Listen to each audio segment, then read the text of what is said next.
take on from where Stephen Pritchard stopped and emphasizing on the work of public service media. Public service media in transitional countries, countries that have gone through some difficult periods and so on.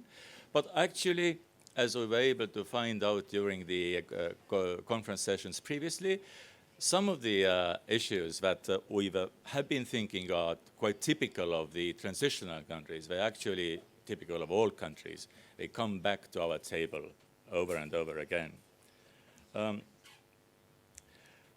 Just a few words about myself. Besides doing the president's job of ONO, which I'm doing here mainly, but also throughout the year, yes. But otherwise, if I have some time left over, then I work as Ombudsman for the public broadcaster in Estonia.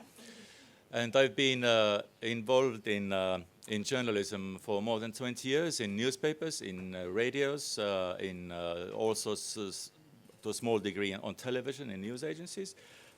So it's good for the Ombudsman to know the kitchen side of various media operations, particularly now as public media doesn't mean any more broadcasting, but it also means actually writing stories for online. So it's basically like getting back to the newspaper stuff.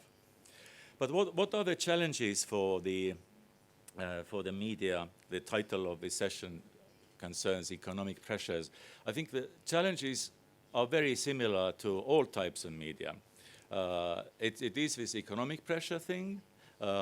Changing business models in the media industry make it quite difficult to make decisions about editorial changes. So media organizations need to think of whether they can continue the same way or in a new way. And the new way often tends to mean that the content, whether it's in newspapers or in broadcasting, is more light-hearted and easily produced, or is it more deep-going? And you might think that it is actually, unfortunately, getting more easily going rather than more deep-going. What I'm hearing in the newsrooms all the time is that journalists are getting increasingly worried about the growing number of PR people. The PR industry is booming. And there are statistics about many countries where PR people are now bigger as a community than journalists, while this has been vice versa in the past. And it's understandable the PR industry is a newer sort of industry. But anyway, it is quite disturbing that PR people sort of feed their stories and story ideas to journalists. And this concerns both the political spinning but also companies and businesses and enterprises are getting very clever to get journalists involved in giving coverage to them, which otherwise journalists would think is not a newsworthy story. But when PR people can, by personal influence, make them change their mind about what is actually newsworthy, then the result is that journalists feel they are being exploited. So it is Ombudsman, readers, editors, and public editors who can also step in here and give guidance to people about the threats posed by the PR industry stunts. For public media, of course, the big challenge is first competition and also pressure from commercial media. It varies from country to country. In some countries, I have found it is quite nice how commercial media and public media work hand in hand, basically. I mean, side by side would be a better word. They are not really attacking each other too much. But in some countries, it is particularly private newspapers and tabloid newspapers, and we've seen examples during the conference, how they take up the issue of public media companies and attack them. So as has been used, the phrase already here, the public media companies are sometimes becoming political football. So they are becoming part of the political game. In some countries, unfortunately, it has happened this way that public media is not allowed to develop certain services anymore. In Europe, for example, there are some restrictions for public media to create new web services, new internet services. And the logic is that let us leave it to the private media to work online and the public media can do with radio and television a very basic service on the internet, perhaps giving a chance to listen to the programs again afterwards, and that's it, and no more is needed. So that's a new restriction that comes up. But when we think of how intermingled everything is, it's quite complicated for public media, you know, to live in a situation in which you cannot anymore develop your activity in a logical and normal way. There is a barrier. You can't do something more on the internet, particularly when it's entertainment related. Then commercial media, some politicians say that public media should not be allowed to be involved in entertainment-related areas on the internet. If they have some game shows on television, it's fine, or on radio, but not on internet, because let us private companies do this. Vis-à-vis government, it is also difficult for public media to maintain independence. But this, actually, I have written down in my notes that this is a problem typical of new democracies, transitional countries. It's not, we've heard actually of countries in which, you know, again, it is politicians and some of the private media saying, you know, anti-country, anti-government broadcasting company or whatever. So it means that the pressure comes from many fronts. Just briefly, what do we mean by public media, as we are all here a very international audience? By public media, when I'm talking about public media, I mean that public money is used to broadcast and publish online in the interest of the public. And the public media should not support any political party. And sometimes our viewers, listeners, media critics, all media organizations mix all those things up and they say state media, state radio said this, state television said this.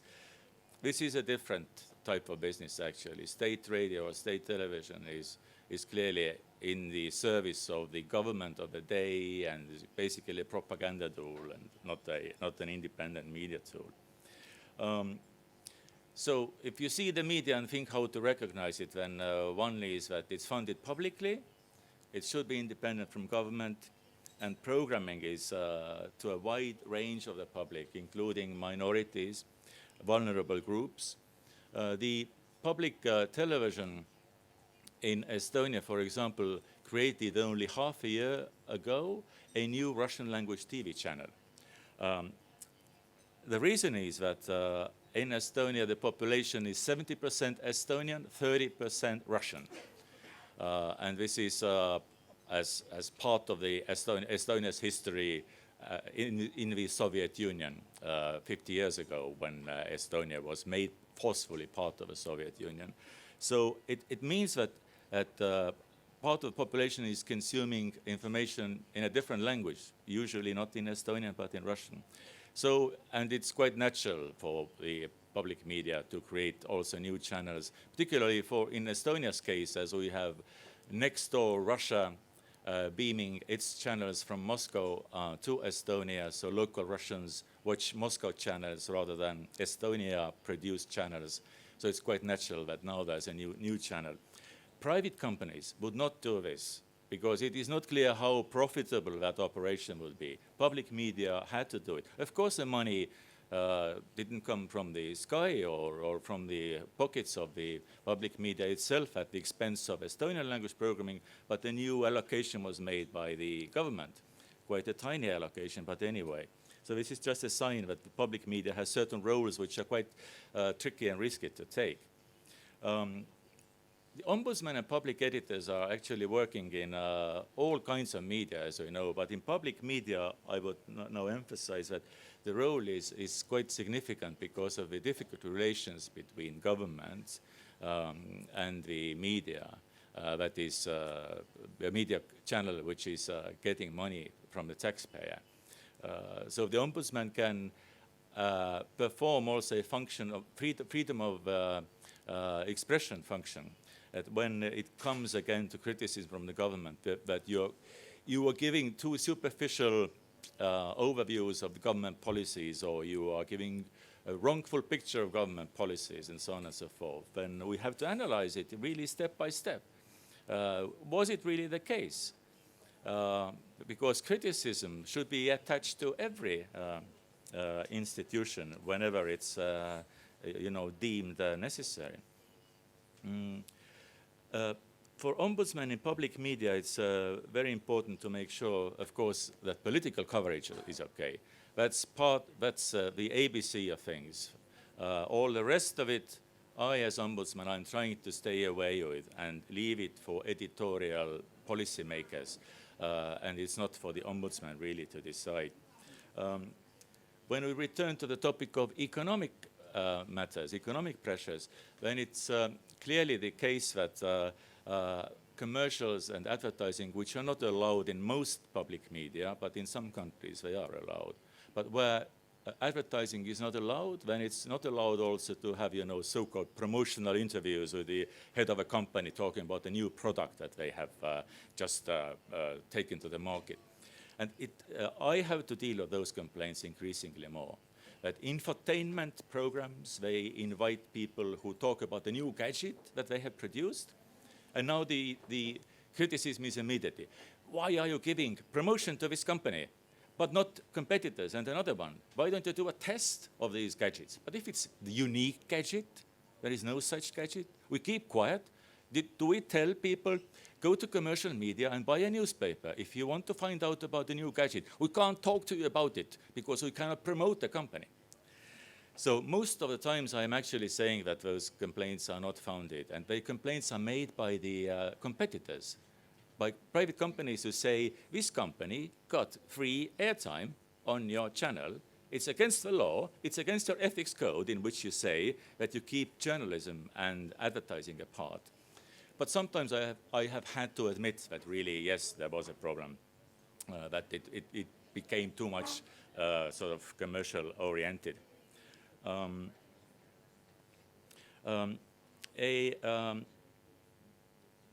me see. What I'm doing at the Estonian public broadcaster is that I have two double function. One is handle complaints, and another is make my own analysis of what is happening. And I have to see the glaring problems in news and current affairs. If I don't see them, then it is my problem. For the first time in my career this year, I decided to take up the offer of the editor-in-chief of a public radio station, who asked me to be part of an April Fool's joke. And can you imagine the ombudsman, who is like the media judge deciding what is good, what is bad, is getting involved in a fake news story? So this is what happened, and I did agree. The radio station, the fake news story during daytime sort of informational programming slot was about phone-in programs. Very popular ones, but also very hated phone-in programs to radio, where people can phone in on the topic of the day. Journalists, editors don't like it. They think it's stupid, old-fashioned, but some people like it, and it's quite funny anyway. So, but it's a small segment. So it was devoted to this, and the station said it will now be for money. When you call, you have to pay, but this far it has been free. And the new amount, you have to pay €3 or €5 or whatever, to be able to call us, and then we'll hear your call. But we also have to listen to you more, because you pay now as extra. And we have the ombudsman explaining all those things. And then we had a real call from a person who had left a message to me as ombudsman, complaining about the weather forecast. She said, yesterday, the whole day, you were telling every hour that there will be raining all throughout Estonia. Today, there was not a single drop of rain in the whole of the country. You were giving us wrong information throughout the day. You never corrected this information. Did you ever check anything? If you can't do your weather forecast properly, why don't you stop it altogether? Actually, I'm a taxpayer. So this call was given to me to comment on, and I said that, yes, actually, you have to take quite seriously feedback that we get from viewers, listeners, readers. That's absolutely clear. And the person does seem to have a point, because we state we are newsworthy, reliable, And when it's critical information, we need to check it from at least 2 sources. Do we check the weather forecast? We do not. I'm afraid we actually are not following exactly our procedures.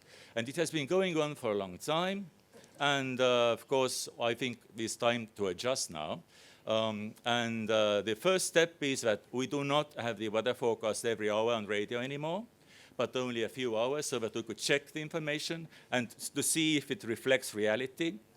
And then if things go on badly, then we drop weather forecast altogether. But it's in the pipeline, this plan. So that was, you know, I'm bringing you this example now just to show what we've heard from previous conferences. I remember from Stephen Pritchard some years ago that the Ombudsman should not always be a very serious guy with a tie or a lady with a very serious sort of look or whatever. But we should get involved sometimes in those funny things. I did not get any complaint. I was prepared for it also, that there would be big complaints about it or whatever, that why am I fooling people and so on, and who would be responding to this. But not a single complaint. It was taken quite well, the joke. Some people were writing about it, of course, on the social media a lot. The comment page on the public broadcaster page, people were laughing, and they said that actually it's true, because I have also, my plans have been ruined by you. We had a big outdoor party. You said it would be sunny. It wasn't. So, So anyway, it worked well. The point of this example is that as ombudsman and public editors, I think we need to be aware that we need to show the more sort of friendly face as well, not only the very official face. And this way, most probably, people would be taking our next rulings in a more, in a better way. I think the very the very best reaction that I got to this April Fool's fake story that Ombudsman got involved was when lawyers started telling me that they found it was most amusing to hear that, yes, and in addition to the ethical problems that we don't check the weather forecast, we may be liable by law, by people who are really planning outdoor events and based on this information. And we have a new updated law on liability, company liability, and so on and so forth. And I said that we really don't want to go bankrupt as a public media organization. But I'm also sure that we don't want to go bankrupt as public editors and ombudsman, so we can carry on with our work. So thank you.